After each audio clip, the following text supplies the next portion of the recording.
Fire force എത്തി. നിങ്ങളാണോ അജ്മൽ? എന്താ പ്രശ്നം? സാറ് ഞാൻ അവന്റെ അച്ഛനാ. റിസൾട്ട് വന്നില്ലേ, 9 എണ്ണത്തിൽ A+ ഉണ്ട്, പക്ഷെ ഒരെണ്ണത്തിൽ തോറ്റു. അതിന്റെ വിഷമത്തിൽ ഈ പൊട്ടക്കിണറ്റിലോട്ട് എടുത്ത് ചാടിയതാ. ഷടാ, ഇതിപ്പോ കയറും കപ്പിയൊന്നും കാണാനില്ല, ഉള്ളിലേക്ക് വീണോ? എന്താ സാറേ, കജിമല അപ്പിയുണ്ടോ? ഇല്ല സാറേ, മലബന്ധം.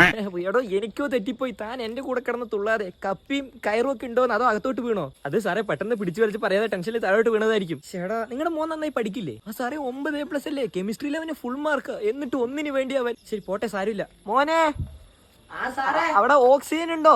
നിക്ക് സാറേ, നോക്കിട്ട് പറയാ.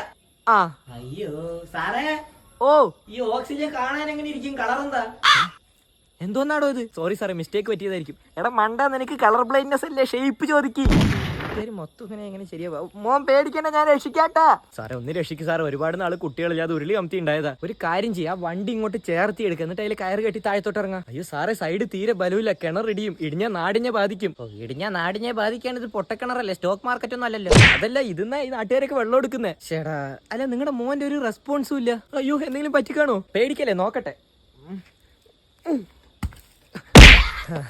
ഇല്ല, ജീവനോടെ ഉണ്ട്, റെസ്പോണ്ട് ചെയ്തു. ഓ, സമാധാനമായി. അല്ല സാറേ, വെള്ളത്തിന്റെ നിറമൊക്കെ മാറി വരുന്നു, ചുവന്നു വരുന്നല്ലോ. എവിടെ? ആ, അത് ശരിയാണല്ലേ. താനൊരു കാര്യം ചെയ്യും, ഈ 50 രൂപ പിടിച്ചേ. എന്തിനാ സാറേ ഇത്? പുതിയൊരു ഉരുളി വാങ്ങിച്ച് കമത്തിക്കോ.